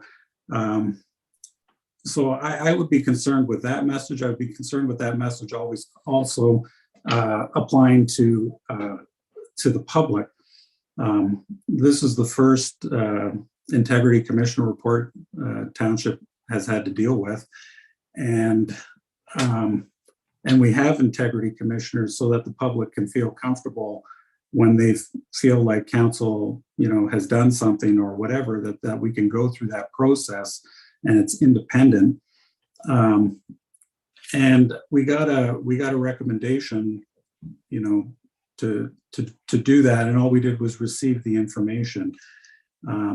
You know, at this point, when it comes to the capital paving gravel pit and whether or not Councillor Martin is going to vote in the future on anything, I mean, he didn't mention anything in his statement, and nothing was asked by any council member whether he was going to do that. So I'm concerned as a council member that when we do have future meetings, is Councillor Martin going to proceed to vote? And if he does, will that put the township into future legal liability by doing so? I don't know those answers, but I think that's something that as a council we need to discuss. And maybe Councillor Martin can just tell us right now in the public whether or not. Point of order, Madam Mayor. It's actually legally not allowed for council to make that assertion to Councillor Martin, so I'm not sure it's an appropriate question to even ask him and put him on the spot. So with regards to council making it so that Councillor Martin can't do it, we don't have that legal authority to do that. So that's my point of order. That's my understanding as well, that it's up to Councillor Martin to recuse himself. But again, we did get that legal advice, but we also got the legal advice that we could make a strongly worded motion. Maybe we don't have to. If Councillor Martin says, hey, you know what, I'm not gonna vote in the future, I'm gonna put myself out, fine, no problem. But none of that has been said. It wasn't brought up. Nobody seems to know. It is not, he can make that go away, or we can protect Township's any kind of future legal liability. I mean, put it this way, since the beginning of us being on council, I've always known you don't talk about decisions before then when you have planning things that come through, that it's different. So I meet with people and I say, hey, I listen to them, I bring their concerns, I tell them different information, provide information, but I don't tell them which way I'm leaning. And in this case, an integrity commissioner did an investigation and indeed declared that Councillor Martin fettered his discretion in this case. That puts us at a problem in the future. If he votes, we already will have, this is already heading towards land tribunal. And I think it needs to be talked about. And I think this is pretty serious. Or are you wanting to make a motion, or where are you going with this, Councillor Moran? Well, first of all, I guess I would like council to actually consider the reports, because last meeting, there was no discussion. There was no real talking about it. It was, he apologized, let's accept the information and move on from this. I don't think that's appropriate. I think if we put a motion forward strongly encouraging Councillor Martin to refrain from voting in the future on any capital paving Sean Station pit, and then if he decides and he wants to continue to vote on it, then I think that the township, or we as a council, should say that the township won't pick up that personal legal liability that he would be under for the same for if you have a pecuniary interest.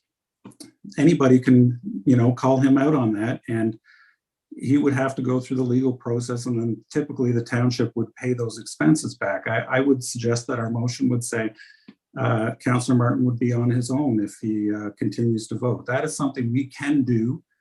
We can legally do that. So and whether or not, I'd like to hear from the rest of council what they have to say, because nobody said anything last week. Okay, Councillor McMillan. Thank you, Mayor Shantz. There's not a motion on the floor, but I do think there were some direct comments made there that I would like to respond to. First of all, discussion and consideration aren't the same thing. As a councillor, we're not. It's not suggested that we prepare for meetings before we come. It's required. It is our duty to read the agenda packages, study them, consider them, do background information, and do all of that consideration before we come to meetings. The meeting is a time for us to gather additional information, to have debate if we disagree. I think the bridge in Winterburn is a great example where we had really thorough debates because we had people who disagreed. And that was a chance for us to have open conversations in public. But consideration was done long before the meeting. In this instance, consideration was done long before the meeting for many, many hours. So the assertion that there was no consideration is false. I don't appreciate the assigned motive on why there was no perceived consideration. There was consideration. But I don't like the idea that that motive is being assigned because we don't like difficult conversations. I don't think that's true. I think we would be best if we didn't assign negative motives to people. So there was consideration by me. And I'll tell you what that consideration was. I considered this issue for hours, this particular issue. And I can say with great confidence that I have more experience than anyone ever should on issues of this matter. When I was the chair of the public school board, when I was a trustee with the school board, we had 3 formal code of conduct complaints. I saw the negative consequences of them. I saw the positive growth that is maybe possible out of them, but the negative consequences were significant. It became the business of the school board for months on end. So I took that into account. I took my experience with formal code of conduct complaints. I took that into account. I took the report into account, and the integrity commissioner made a recommendation. There were some assertions in there, but at the end, there is a recommendation, and we can follow that recommendation, or we can go on our own. And I will tell you with 100% honesty that I came into that meeting not knowing what I was going to do. I did not know where I was going to land when I came into that meeting. And I think when it comes to whether or not council should put further sanctions on Councillor Martin, for me, the tipping point was, will it change future behavior? As a council, if there's an opportunity for us to change future behavior, then maybe we could go down that path. But we should not be in the business of taking vengeance on each other. And when Councillor Martin apologized, I felt his apology was genuine. I felt that it showed contrition, and I felt like that apology showed that no action that we would take as council would dictate further action or further changes in future behavior. So that was the consideration that I made leading into the meeting. When Councillor Martin made his apology, I did not have the impression that it was forced or contrived or a show. I felt like it was genuine, and there was contrition there. So at that point, one of the recommendations was satisfied, and I felt like the other recommendation would not have any impact on future behavior, and therefore was not the role of council to hold another councillor accountable. The last piece to this is, you talked about accountability and staff being held accountable. It is council's job to hold staff accountable. We as a collective body hold council or hold staff accountable. The people who hold us accountable are not ourselves, it's the voters. And if Councillor Martin was a representative of Ward 2, I feel like I might have, I don't know for sure, but I might have felt differently about this situation. But this is an issue in Ward 3, and Councillor Martin is a Ward 3 councillor. So that also weighs into accountability. There is a direct accountability mechanism outside of council. So that's why I voted the way that I did. I put the motion forward.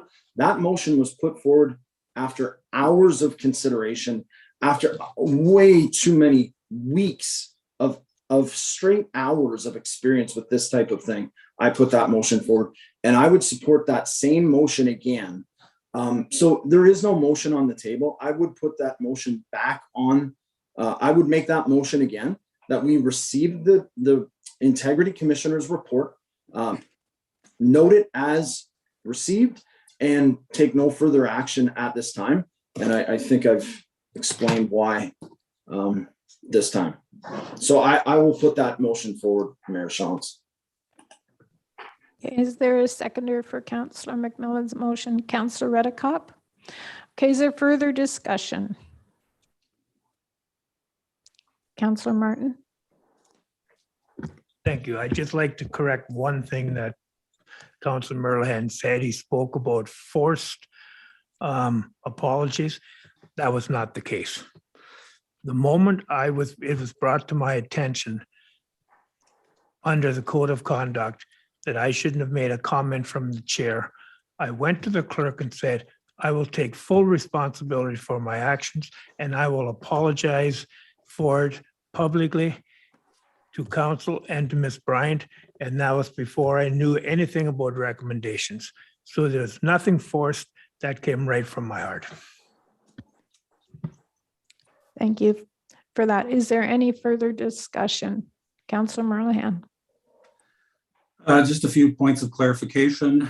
No vengeance here. I'm looking out for the best interest of council when we talk about this stuff. I mean, you know, as a council, I've done nothing but try to bring integrity to council, and sometimes that doesn't look to happen when nothing is said about these kinds of situations. And like I said, this was a first for Woolwich Township, and it was an opportunity to, you know, send a message to the public that, hey, we do have an integrity commissioner.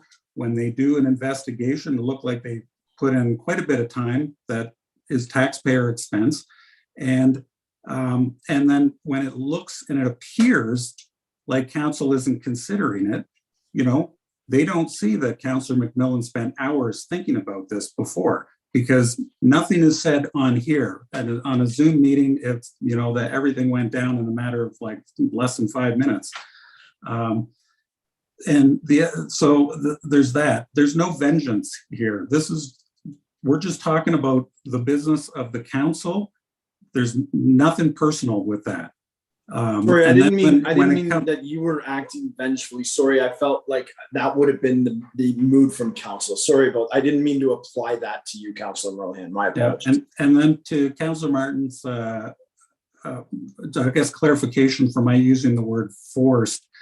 When somebody is told that they have to apologize in a recommendation, those are the kinds of things I don't really believe in, those kinds of things. So forcing you by recommendation, you're saying now that yes, you would have done that anyway. That's fine. I'm just saying that part of the recommendation, I don't feel like forcing people to apologize is, you know, ever going to get you what, you know, the people that have been wronged aren't really going to get any satisfaction from that when it's forced. I'm not saying that you forced yourself, but the appearance of it. But I really think if without any clarification on whether or not we're going to have future issues with Councillor Martin participating in gravel pit decisions at Sean Station, that is a concern for me, that I have for council, that we'll be spending more money in the future. The group in Maryhill is quite motivated already to be part of the land tribunal. You know, if you can't see that coming, then, you know, I guess I just tried my best. But anyway, I've said my piece.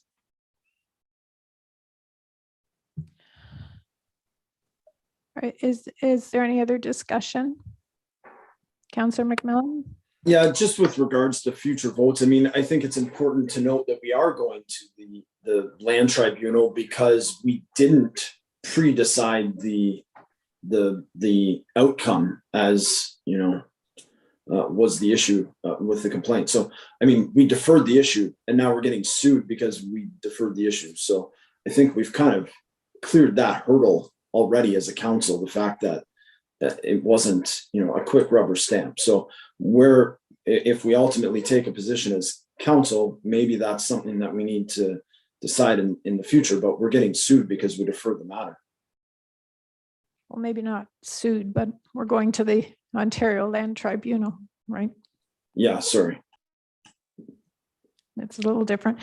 My limited vocabulary kind of bit me on the backside there, Mayor. I apologize. Yeah, I get it. Our decision is being appealed. There we go. Thank you. Yeah, I don't think that this council has ever backed away from difficult conversations. I think we've had lots of debates, and I think we've had lots of difficult conversations. So I would not say that we back away from difficult conversations. in my mind, whether a counselor recuses himself or not is up to the individual counselor in any given situation. And we've all been there where we have or haven't recused ourselves when maybe we should or shouldn't. So I'm going to leave that to Councillor Martin's best discretion when the time comes. We have not considered that application yet, so that'll be his decision when that time comes, as it is all of our decisions when we consider anything. Yeah, Councillor Martin spoke to the apology, and I think we've all decided that, or at least most of us, it seems, have that a reprimand is just not going to be necessary. I think Councillor Martin has heard what's been said and realizes what happened. So those would be my comments on it. If there's nothing else, I'll call the question. All those in favor? Oh, sorry, just before we vote. Yeah, Clerk Smith. Through you, Madam Mayor, I'll just draw your attention to the report on the last agenda regarding the Integrity Commissioner's report process. I did recommend in that report that Councillor Martin may wish to abstain from voting for this question. So we might want to turn his video off and abstain from that vote. Thank you.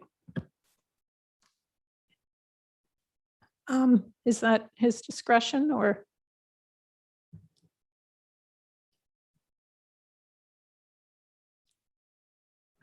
Sorry, through you, Madam Mayor.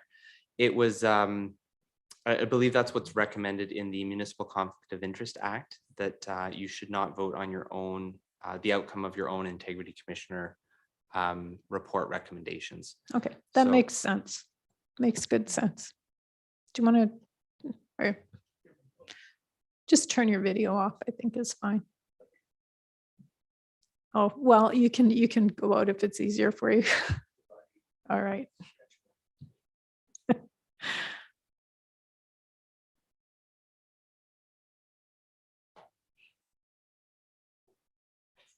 Okay, all those in favor? Opposed? And that's carried. Thank you.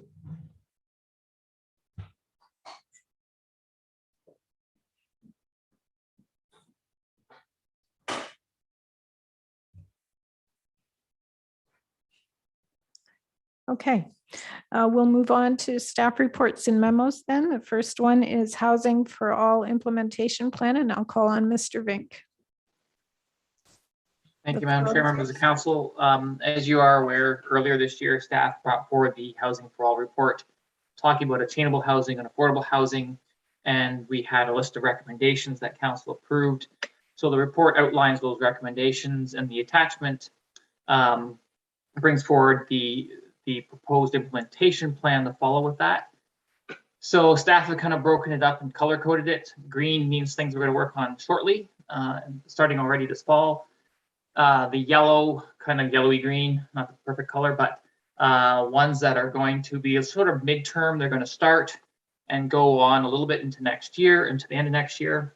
And then there's the pinkish orange color that is kind of these ongoing items. They're not going to have a defined end date because they're starting and will go on as they happen. So kind of like earlier tonight, we talked about new subdivisions and working with developers. So those are the kind of things that fall in the ongoing. As things come forward, we'll work with them and work through those. So we have started on a few items already. Staff has already put out a little brochure on affordable homes that we've put together. We're starting some news media blasts here and there to the public about accessory dwelling units and those opportunities. So we're starting to put those out already. And we're working through some of these other elements, hoping to start some of these small consulting discussion groups with the home builders and the development industry, as well as some of the local different community groups to get some discussion about where they're seeing concerns and how we can help them move forward. So we're trying to hopefully be able to start those or get them going later this fall or late into November, December.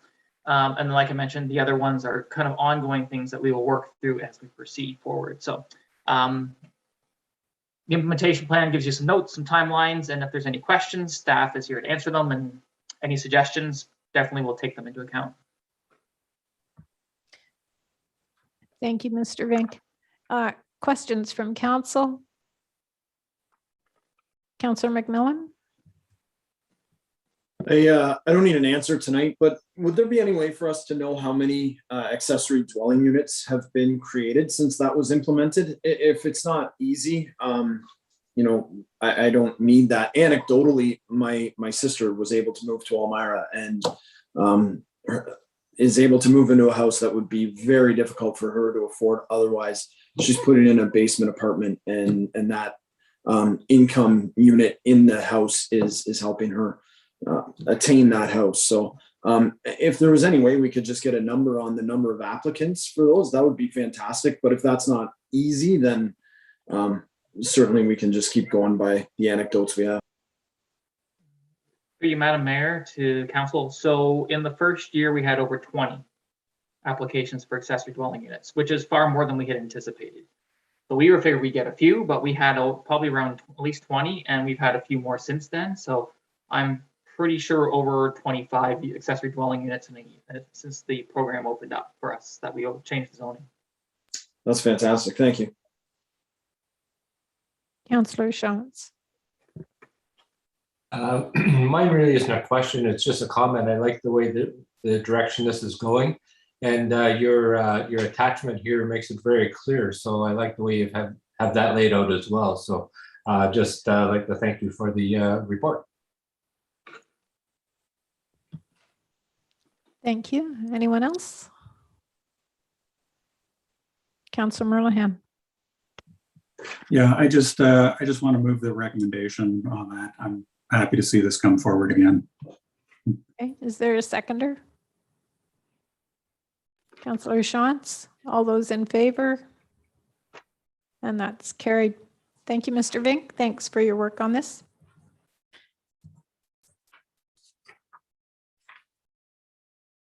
Okay, 12.2, the Woolwich COVID-19 Relief Fund allocation of funding, and Mr. Petherick, the floor is yours. Thank you, Madam Mayor. So as council is aware, we put 56,000 into the 2021 budget for Woolwich COVID-19 Relief Fund. We've allocated $6,000 so far this year for the Woolwich Seniors Association. And we brought a recommendation to council to open up an application process where community groups can apply for some funding. We invited 19 community organizations. We also advertised this proposal opportunity on our website, through social media, as well as through the Observer. The submission deadline was September the 10th of this year, and we had 5 applicants submit. And they were the Elmira Theatre Company, the Kin Club of Woolwich, Woolwich Community Healthy Center, Woolwich Gymnastics Club, as well as the Woolwich Senior Center. So in total, the ask of all the 5 applicants was $53,872. So what staff did was we went through all of the proposals. We looked at what they were seeking, and we were trying to strike a balance as to at least helping the organizations financially through this pandemic, some of the help with some of the things that they're going through and about to go through. But we're also trying to strike that balance of still enabling council to have some funding left in case another community group wants to come forward, I guess in the future, in the next couple of months, or even in the next, I guess into the next year. So really, staff is going to be recommending that we allocate $34,900. That leaves council with $15,100 still left. Those funds will be in a reserve that council can use at a later date. Nothing that staff is proposing that council do with it formally. I think it's just there for council if something does come up and they want to support something from a COVID relief perspective. So essentially the report does give us kind of a snapshot or a summarization of what each organization is looking for and what staff is recommending we support, or how we're supporting that for those community groups. So with that, I think that's all I'd really want to say. And if council has any questions, I'll be happy to take them. Questions? Councillor McMillan? Not a question. I just want to thank staff for the creative solution to this, and for being accessible for these community groups, and for getting this done. I think this was a great effort by everybody to reach out to people who are in need. So I don't think it's exactly what we had planned when we set this money aside, but I think it's a fantastic solution. So thank you for the efforts to get this done. Okay, thank you. Anyone else? Okay, there's someone want to move the motion? Councillor Martin, seconded by Councillor Shantz. All those in favor? And that's carried. Thank you. Okay, moving on to, so I'm just going to ask the clerk. I have a different recommendation that's on my page. I'm not missing anything if I move on to other business. Okay, thank you. Mayor's report on regional matters. I don't really have anything to report today. Not that the region's not doing things. We're doing a lot of work on housing as well. But I don't have a specific report on that tonight. Are there any council updates or reports? No, seeing none. Outstanding activity list. Anything anyone wants to talk about? No hands are shooting up. There's no notice of motion. If I could have a motion that the following bylaws in the hands of the clerk be read a first, second, and third time and finally passed, and that they be numbered as bylaw number 60-2021 to 61-2021, and that they be signed by the mayor and clerk and sealed with a corporate seal. And you can see those bylaws on your agenda. Could I have a mover and a seconder, please? Councillor Redekop and Councillor Martin, all those in favor? And that's carried. Thank you. And that brings us to the end of the agenda, unless someone has something else pressing. Excellent. Motion to adjourn to meet again in regular session on Tuesday, November 9th, 2021. Would someone like to move that? Councillor McMillan and Martin, all those in favor? And that's carried. And again, I'll ask you to hang on for a second until we close off, and to thank everyone who participated this evening, tuned into the meeting tonight on our YouTube live stream. That's hard to say. Please stay connected on Zoom until Alex confirms that the live stream has stopped. And I will say good night to everyone.